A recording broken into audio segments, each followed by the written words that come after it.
Nigerians in the diaspora still cannot vote during Nigerian elections. A lot of noise was made in the National Assembly at some point under the current dispensation to explore ways of enabling diaspora voting. Sadly, it all ended in frustration. However, the estimated 5 million Nigerians living and working outside the shores of this country may indeed be following with interest the journey to another general election back home, especially the ongoing political party primaries. We're now being joined from the United States by Professor Chika Mordi of Johns Hopkins University to discuss the changing landscape of Nigerian politics at this time. Is it for good or for worse? What's the view from the diaspora? How does the heavy monetization of politics back home compare to other presidential democracies? Good morning, Professor Mordi. Good to have you join us. Good morning, Steve. Thanks for having me, and good morning to Oji and to Abi as well. All right. Well, sadly, we know that people in the diaspora won't be able to vote this time around because of the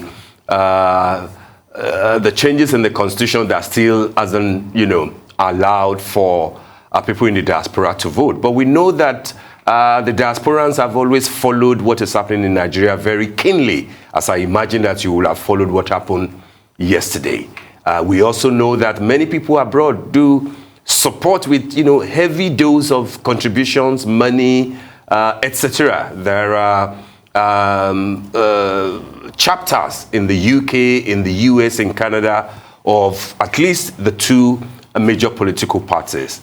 So my first question to you is that, given that it is the parties that will choose their candidates at the primaries, essentially, what can the contributions from abroad amount to in picking the right candidates for Nigeria? And then, secondly, you saw what has happened with the PDP. It's Atiku yet again. What are your thoughts? Do you think that that's the direction that the People's Democratic Party should have taken? And what do you think that will be the deal for Nigerians and those in the diaspora in the possibility of an Atiku presidency? Well, there's a lot to unpack there. A good set of questions.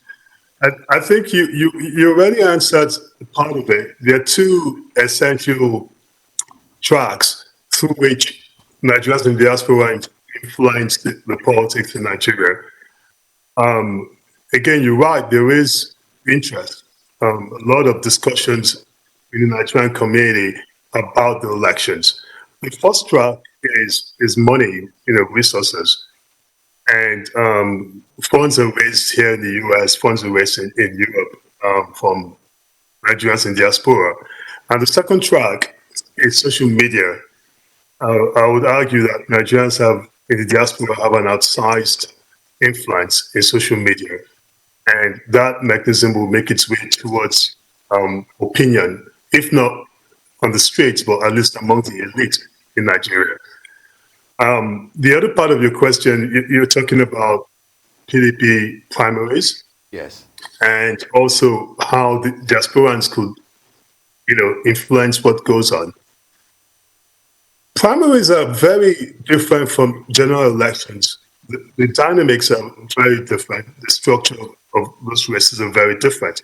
The internal party affairs, there is a much smaller electorate that selects the candidates. So, for example, yesterday you had 764 people select candidates, but in a general election, that number is going to be north of 30 million voters.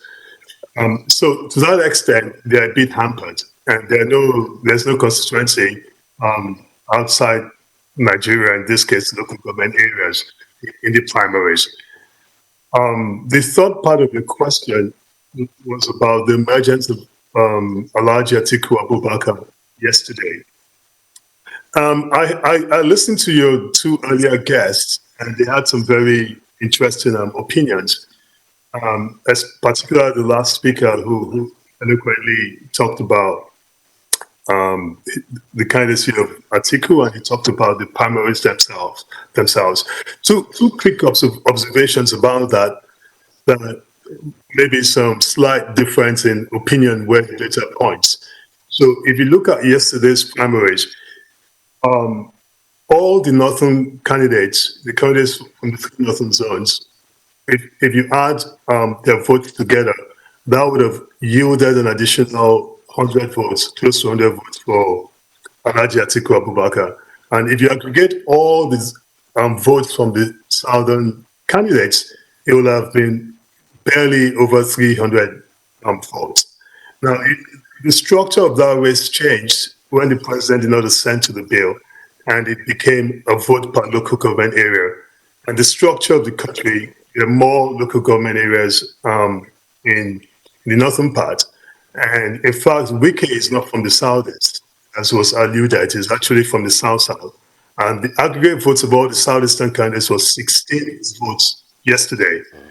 So you would agree with me that no matter how those candidates banded around, it would not have made a significant difference to the elections yesterday. Now, it's just a matter of numbers. The structure of the race was about numbers, and it showed in how the votes happened. In terms of Alhaji Atiku's candidacy, it's left to the electorate to decide. Steve, you made some very interesting comments about the non-voters, let's put it that way, the young people who are the majority and the apathy they've shown in numbers. This time around, this cycle, a lot of people are optimistic that we might see greater engagement of the youth and non-voters. The elites in the urban areas have stayed outside, especially in southern Nigeria, have stayed outside the electoral process in previous circles. And it's actually worsened. If you look at the trend over the last three cycles, you've seen increasing voter apathy. So you had something like, depending on whose figures you believe, about 35%, based on the INEC figures, was the turnout when you compare that to registered voters. Right. Worse than that, there's something like 106 million eligible voters. Now, so if you look at turnout as a percentage of that, then it's less than a third of that. And most of those people who are staying out are young. Now, there are structural reasons why they're not voting. Is that going to change in 2023? We don't know. But one thing is very clear. If President Muhammadu Buhari could get elected with 15 million plus votes, and there are about at least 90 million people who didn't vote for him in 2019, just getting a small fraction of that could change the difference. So it's left to Nigerians within Nigeria who can vote. Diasporans are still not enfranchised. And if the young Nigerians decide to turn out, they could change the dynamics. But I've spoken a lot, but I could talk a lot about third parties and the lack of viability of third parties in Nigeria historically, and even outside Nigeria in every force-to-post system. Oh, well, that brings me to my next question, actually. Now, how would you even rate the convention? And when you look at the list of the 6 contestants, Atiku, Wike, Saraki, Udom, Bala, Mohammed, Ayim, Pius, that emerged yesterday, was it disappointing to see that they were all familiar faces when we talk about voter apathy now? Do you think that this is one of the reasons why, young people won't turn out to vote? And what does this say about the electoral process in Nigeria? It's troubling. It's troubling, and both questions are connected in the sense that there's a lack of agency in the electorate. There's a feeling of a lack of agency. So if you feel that your vote is not going to make a change and it's not going to matter, then you're less likely to vote. And some of the voting conditions are onerous for people who are busy and who have things they're doing. So they ignore the process. If it's made easier and people believe that their votes will actually count and make a difference, you would see increased participation. And when I say it's troubling because it's almost a uniquely Nigerian phenomenon. So if you look at, say, Ghana, our neighbor Ghana, who we like to compete with, they have something like a 70% voter participation. If you go to Rwanda, that number is absolutely high, something like 98%. And for populous countries in Africa like us, like Ethiopia, Kenya, they're well over, Kenya is about 70%, Ethiopia is well north of 80%. So Nigeria has this unique position in terms of voter apathy. And if you have candidates that can connect to the electorate and excite them, and you make it less onerous to vote, that number will go up. So to answer your question, I think a lot of the faces we saw are the same faces we associate with how Nigeria has been governed. And many people on the street, in my opinion, believe that the outcomes of the last 2-3 electoral cycles has not been inspiring. The outcomes in terms of governance in recent years has been pretty poor, and they want a change. And I feel that seeing the same set of faces and the regular political class does not inspire people who want to change. All right, talking about increased participation, let's discuss the monetization of the democratic process as we've seen it turn out. Is this just a political norm that shouldn't be questioned any further? Or are we in fact witnessing the makings of a plutocracy or dollar democracy in Nigeria? To be honest, my opinion is that it's not a new problem. Money has played a decisive role in our politics. Money plays a big role everywhere, not just Nigeria. The difference is, whereas, the biggest predictor of who will win an election in every first-to-post democracy typically has been the amount of funds they've raised. The difference is that whereas, say here in the US, the funds are used to fund the campaign, to advertise and promote the candidate and run a campaign and engage consultants. In Nigeria, the funds are given directly to those who are going to vote. Now, 2023 is going to be very different from the primaries we just witnessed. So if you are going to dole out money, then you have to dole out to tens of millions of voters. And typically, the amount of money that swayed voters has been pretty small.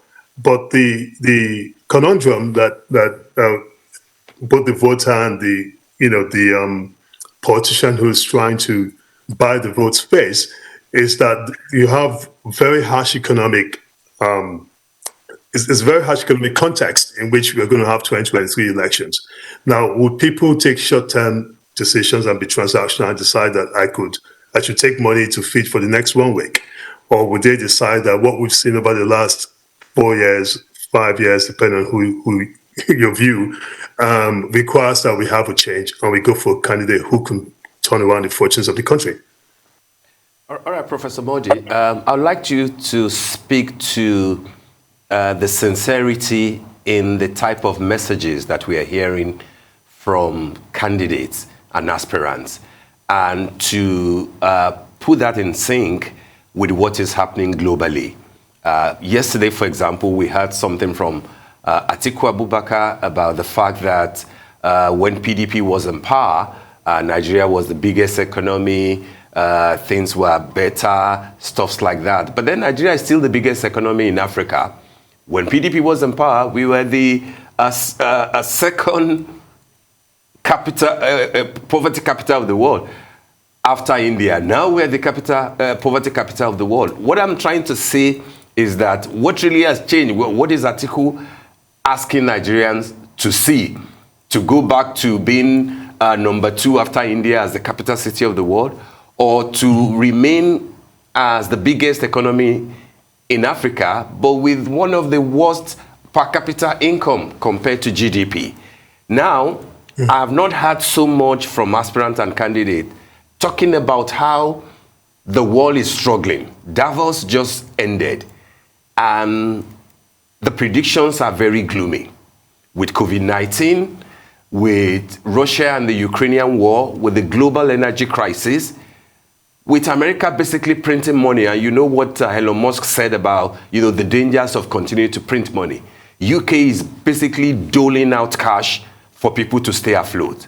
But then all we are hearing in Nigeria is that just elect me, we will make it better. Nigeria is not insulated from what is happening globally. From your perspective as somebody who lives in, abroad in the diaspora, what sort of messages do you think will be sincere and will be realistic, given that even if today or tomorrow the war in Ukraine ends, it will still take another 12 to 24 months to things to begin to normalize. That is if we do not have a resurgence of COVID-19. And therefore, what should be the deal so that people don't think that, once we elect an Atiku Abubakar or a Tinubu or a Yemi Osinbajo, then we begin to, have a roller coaster in terms of better living. Whereas globally, things are generally tough and challenging. Thanks. Steve, I'm going to push back a little bit on that, and you forgive me. I think the hypothesis is sort of faulty in the sense that, yes, you're absolutely right. There is likely to be a global recession. There's strong headwinds facing the global economy. And you're right, it's been triggered off by what you identify in terms of COVID-19 and the pandemic, and obviously the Ukrainian crisis. However, Nigeria has a slightly different context from that. So if you look at the data, since 2015, average income has declined every year. Right. It started declining in 2015. It's declined every year. Even when you look at the data from the NBS, if you adjust it against inflation, it's further contracted. So there's a fundamental problem with or without the global economy and the pandemic, pre-pandemic, post-pandemic. There's been a fundamental economic problem in terms of growth, in terms of unemployment, and in terms of fiscal constriction. So the country has garnered up debt, has consistently spent more than is made in the past 6-7 years, possibly up to 8 years, and is borrowing massively. So, and all of this is playing out in terms of economic outcomes. That is a fundamental problem.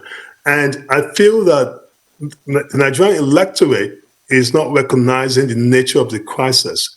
We are at a fiscal cliff. There's a massive problem.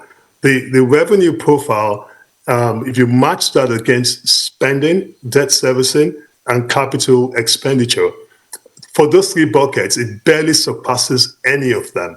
That is very problematic. It means that we have to borrow just to continue running government or print money domestically to stay afloat. Now, how long that can continue, we saw what happened in Sri Lanka. It could be much worse in the fall of the fiscal cliff. So I thought I should clarify that there's a fundamental problem, and whoever comes in has their work cut out. Just to get back to a stable fiscal position is going to be problematic. And I would say this, whereas most countries in the world are having economic challenges in terms of headwinds because of high oil prices from the war in Ukraine and the rest of it. The oil-producing countries are actually having more money than they ever had in recent years because oil prices are well over $110. They've hit 120, and they've been stable high since the build-up to the war in Ukraine. And if with very high prices, where typically it's sort of been counter-cyclical, right? So typically this will happen in a period where great exports are happening and the currency is getting stronger. But the currency is actually getting weaker in the unofficial markets, and the fiscal position is actually constricting further. So there's a crisis, and economic crisis now. I'm not talking about security and the other things. And if we don't face up to that reality in who comes into power, then that challenge is going to stay with us, in fact, worsen. All right. I wanted to ask you, now, how would you rate Atiku's candidacy? Do you think he'll make a good president? And what do you think is the general view of Nigerians in the diaspora on his emergence? Okay, I have to be careful so I don't want to be partisan, and I would be as neutral as I can be in giving my opinion. That's fair. I feel that, okay, so if we want to evaluate an Atiku presidency, we probably have to look at his track record, and we have to look at the context in which what is available to us is his track record when he's been in office as a deputy to President Obasanjo. If you remember, in the first term, he was more or less the economic czar because he chaired the economic committee, he chaired the NCP, and some of the privatization and the rest of it that happened was under his purview. Many would argue that in the Obasanjo years, the economy grew significantly. Fiscal space was broadened because they paid down debt and built up reserves, despite having lower oil prices. in the Obasanjo years, right, especially the first term. So on the basis of that, you could say he showed a good understanding of the economy. Now, the context of 1999 to 2006, when he fell apart with President Obasanjo, is very different from today's context. We're in a far more difficult situation. And the context also is that he's not as young as he used to be. And a lot has happened in the world, you would agree, since 1999, 2001, 2002. The world has gotten far more integrated, far more digitized, and it's a different set of challenges. Now, has he adapted to this new context? I don't know. I'll be speculating by saying no. At this level, leadership is really about understanding your strengths, your weaknesses, and being able to put people, recruit and attract the right people and put them in positions and empower them who are competent enough to deliver, whatever targets are set for them in those positions. Now, if you can do that, that's a good thing. I'm not in a position to make that evaluation. I can only look at what he did when he was actually in office. All right, let's assess the sentiments of the Nigerian diaspora a little bit further. Nigeria's Senate in March, as we all know, had voted to reject the changes to the constitution allowing diaspora voting. Now, it has been speculated that one of the reasons for this outcome is that the fear of election malpractice. Does this reason hold any weight with you? And what measures could you say would help tackle it, if so? I think if the government is determined to emphasize the diaspora and get them to participate, it's pretty easy to have a transparent process, a credible process, and to limit electoral fraud.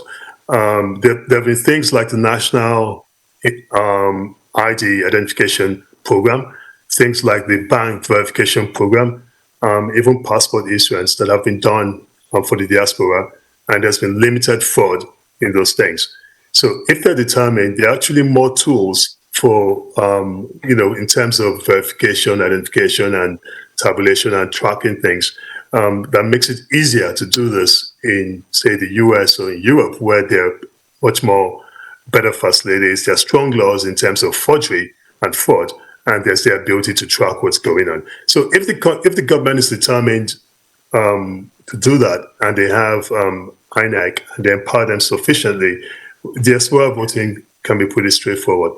Some embassies here serve as voting locations for their citizens in the country, and some receive physical ballots that are posted in that are verified by courier, and this is easy to confirm. These things are easier to confirm. We could argue about the cost, but I suspect that most diasporans will happily pay some cost, maybe in obtaining a voter's card here and participating, than not participate at all. All right, Prof, you were spot on earlier in your analysis when you said that unlike other countries, unlike non-oil producing companies, those who are actually oil producers are making good money, with a barrel at $110 and above. And you are even more spot on when you say that, the Nigerian Naira is facing major challenges. And that's really worrying, given the fact that, yes, the argument will be that we're not producing enough in terms of export to strengthen the Naira. However, if you look at the volume of the diaspora remittances, Nigeria is one of the top 10 countries, with something between 18 to $20 billion annually. Right. Absolutely. For India, for Pakistan, for China, we know what the remittances from abroad into their economy is doing to strengthen the Naira. What are we getting wrong? What are we doing wrong? And what will be the key areas for you that you would like to suggest for the incoming president to work on in terms of our economy? How can the remittances be productive as to strengthen the Naira? And then what will be the low-hanging fruits that you think a smart president, 1, 2, 3, should actually focus on in terms of economic revival and security of the Nigerian nation? Good questions. If I had the perfect answers for these questions. I'll probably send a bill to some to one of the candidates. But seriously, you raise a great point. And Pakistan, India, Philippines, many of these countries have had, even Ghana, diasporans influence the economy with remittances. I feel that one of the challenges we've had more recently for Nigerians in diaspora and the remittances is this idea of multiple windows. So if I want to send money to Nigeria legally, I could get 420 naira thereabout. If I want to send it in a gray or black market, I will get something almost what do you call it, 80% more than that, right? So that difference, that gap, discourages some people from remitting funds. So if you look at the actual remittances that are recorded from the agents that comply with the bank rates or through the banks, that number has not been growing. And it has consequences. The money makes its way in through, grey markets and some other means. But if you want to, say, for example, take mortgages or make investments in the country, or there are people who try to somehow securitize these inflows and do something with it, even raise money from it. Some countries have done it. The government could do it. And in that case, merging these windows would get people more official in terms of their spending. Now, you asked about resolving the economic crisis. There are two fundamental things when you're looking at the average income. So one thing that is a bit controversial is the population. So GDP, the average income is a simple formula, right? GDP, and you divide that by population. Our population has been growing a lot. And if it's not a bad thing if your population is growing, if they're being employed and they're economically productive. So if you look at Nigeria's population in 2014 and look at it now, our population has grown by more than the total population of Belgium, which is about 11.4 million. And Belgium itself grew by less than 100,000, 200,000 in that same time frame. But Belgium's economy has grown from over 400 billion to way above what Nigeria's economy was in 2015, while our economy has contracted. Right. It's now beginning to edge out in absolute terms, right, during that period. So if our population had not grown, then at least the average income will have been somewhat stable during this period, which is why Ghana in the last 2 years has actually overtaken Nigeria in terms of average income. Believe it or not, Nigeria has been significantly higher than Ghana average income-wise for decades. But this is happening because we're not growing the economy and our fertility ratio is still very high. So one of the first things you want to look at is to limit the growth, at least limit the population growth how you can. I'm not talking about some draconian ways of doing that, but there are proven ways. With female literacy, population growth, it's tempered because the fertility ratio goes down. And if you look at the parts of Nigeria with the highest female literacy, which is disturbing, there's something like 20-something, 26% in the Northwest and the Northeast literacy. But if you raise that number, then you're going to see, and this is where the population is growing the fastest, you're going to see reduced growth. Now, to come to growing the economy, which is probably the more important part of it, we have to resolve the debt crisis decisively so that money can be available for government to run and for government to make capital investments.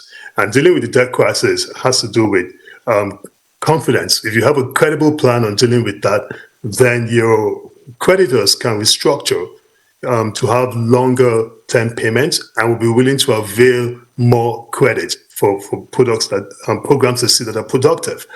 The second thing you want to do about that is to reduce the output volatility.